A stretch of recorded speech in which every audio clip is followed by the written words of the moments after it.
Alors, bonjour à tous et bienvenue dans cette nouvelle vidéo dans laquelle on va continuer à s'entraîner pour le bac. Et aujourd'hui, j'ai sélectionné donc un exercice de maths qui est tombé en 2023 et ce sera l'exercice 1 de ce sujet qui sera d'ailleurs disponible dans la description de cette vidéo. Donc, c'est un QCM, donc un questionnaire à choix multiples qui fait intervenir un exercice et des questions en lien avec les probabilités. Donc la situation, c'est qu'un technicien procède à un contrôle de machines qui appartiennent à une entreprise et elles sont toutes identiques. Et on va s'intéresser à deux événements. Donc l'événement G qui est que la, euh, la machine en question est sous garantie et l'événement D, la machine en question est défectueuse. Et on sait d'après l'énoncé que 20% des machines sont sous garantie, 0,2% des machines sont à la fois défectueuses et sous garantie, et que 8,2% des machines sont défectueuses.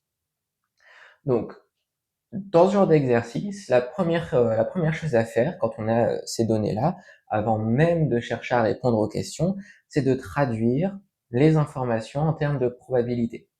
Donc là, 20% des machines sont sous garantie, ça veut dire que P de G est égal à 0,2. De la même manière, le fait que 0,2% des machines sont défectueuses et sous garantie, ça veut dire que P de D inter G, c'est égal à 0,002. Et le 8%, enfin 8,2% des machines sont défectueuses, ça va se traduire par P de D est égal à 0,082. Et une fois qu'on a fait ça, on peut se lancer dans les questions. Enfin, pour la première question, il faut déterminer la probabilité de D sachant G. Et donc là, une première façon de faire, enfin la première idée qu'il faut avoir quand on nous pose ce genre de questions, c'est de revenir à la définition des probabilités conditionnelles. Donc P de D sachant D, c'est égal à P de D inter G divisé par P de G. Et ça tombe bien, P de D inter G, on l'a, et P de G, on l'a aussi. Donc ça va être finalement égal à 0,002 divisé par 0,2, et ça divisé par 0,2, ça revient à multiplier par 5, donc ça fait 0,01.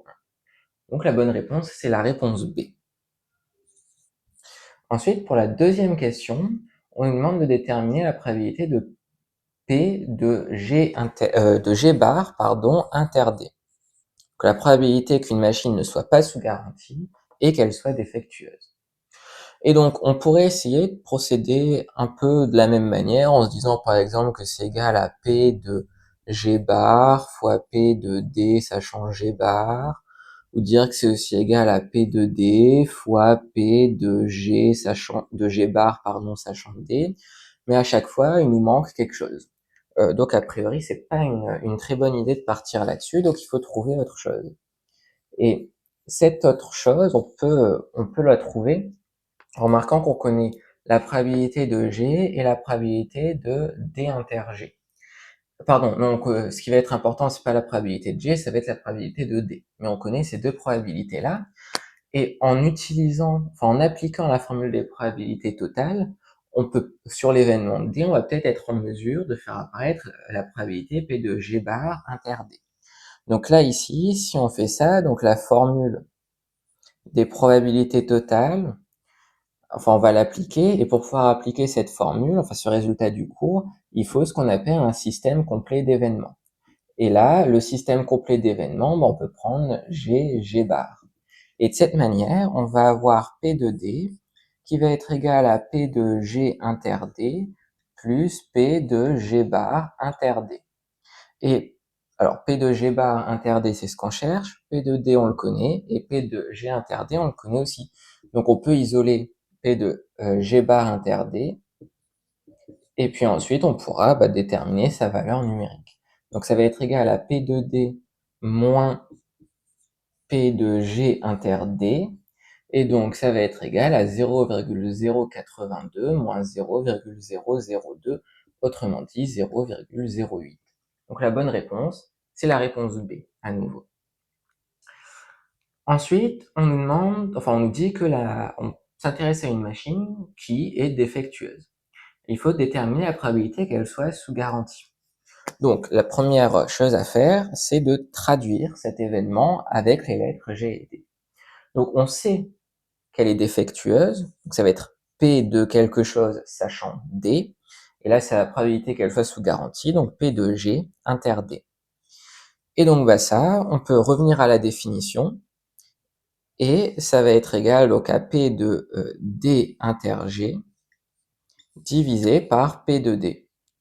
Et à nouveau, on connaît P de D inter G, on connaît P de D, donc tout va bien. Et en termes d'application numérique, donc ça va être égal à 0,002 divisé par 0,082. Et donc ça, j'ai fait le calcul en amont, ça fait à peu près 0,024. Donc c'est encore la réponse B qui est la réponse correcte. Ensuite, donc, on passe à une deuxième partie qui va faire intervenir des variables aléatoires, puisque là, on prend un échantillon de n machines qui appartiennent à l'entreprise, avec n donc qui appartient à un grand N étoile, et on désigne par x la variable aléatoire qui est associée à chaque lot de n machines le nombre de machines défectueuses.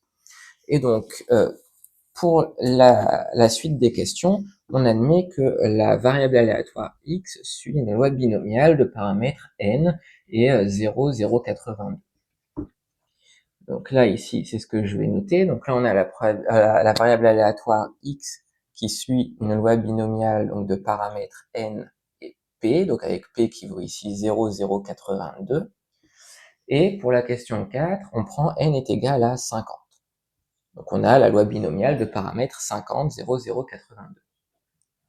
Et on nous demande de déterminer la valeur de la probabilité de l'événement x strictement supérieur à 2.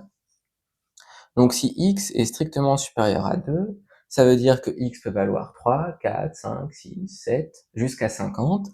Et on peut calculer chacune des probabilités de ces événements, donc P de x égale 3, P de x égale 4, et ainsi de suite, jusqu'à x égale 50, et tout additionner.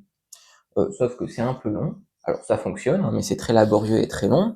Donc quand on a des événements du type x plus grand que ou x plus petit que, il faut directement penser à l'événement contraire.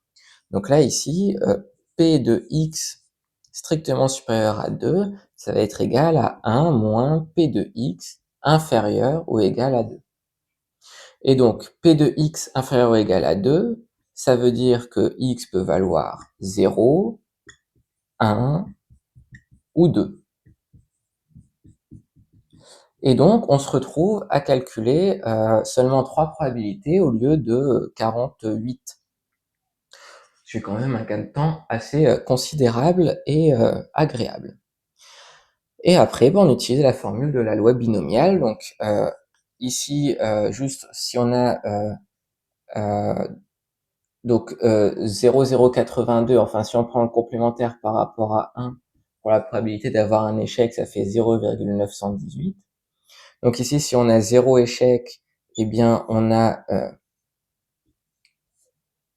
si on a 0 succès, on n'a que des échecs, donc 0 parmi 50 fois 0,918 puissance 50, moins 1 parmi 50 fois 0,082 fois 0,918 puissance 49, moins 2 parmi 50 fois 0,082 au carré fois 0,918 puissance 48. Et donc, si on fait le calcul, normalement, on trouve quelque chose qui est proche de 0,789. Donc, c'est encore la réponse B. Et pour la dernière question de cet exercice, donc on est toujours dans cette configuration-là, donc avec une loi, une variable aléatoire qui suit une loi binomiale, sauf que cette fois-ci, le nombre de répétitions de l'expérience aléatoire, c'est n. Et il va falloir trouver n, enfin la valeur de n, pour vérifier une certaine condition.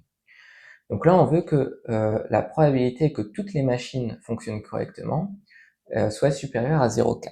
Donc l'événement toutes les machines fonctionnent correctement, ça correspond, si on traduit à l'aide de notre variable aléatoire, c'est l'événement x égale 0. Donc autrement dit, il faut calculer la probabilité que x est égal à 0. Et donc ça, encore une fois, on applique donc la formule sur la loi binomiale, donc ça va être 0 puissance n fois 0,918 puissance n. Et donc nous, on veut que ça, en fait, ça soit strictement plus grand que 0,4. Donc ça veut dire qu'on veut que 0 parmi n fois 0,918 puissance n soit supérieur à 0,4. 0 parmi quelque chose, ça fait toujours 1. Donc autrement dit, on veut que 0,918 puissance n soit plus grand que 0,4. Et quand on a une inconnue en puissance, l'astuce, c'est de composer par le ln pour faire tomber cette puissance. Donc là, ici, on va avoir n ln de 0,918 plus grand que ln de 0,4. Et l'argument pour dire qu'on n'inverse pas le sens de l'inégalité, c'est que ln est croissante. Et après, on isole n. Donc il faut que n, et là attention, quand on va diviser par ln de 0,918, on va diviser par un nombre négatif, donc il faut changer le sens cette fois-ci de l'inégalité. Ça fait n plus petit que ln de 0,4 sur ln de 0,918. Et ln de 0,4 sur 918, ça fait à peu près 10,71. Donc vu que là, nous, n est un antinaturel, il faut que n soit plus petit que 10. Donc c'est la réponse C. Et donc c'était la dernière question de cet exercice, donc on va s'arrêter là pour cette vidéo. J'espère qu'elle vous aura aidé d'une manière ou d'une autre. Si c'est le cas, vous pouvez laisser un j'aime et puis vous abonner à la chaîne. Et puis je vous dis à très vite pour une prochaine vidéo.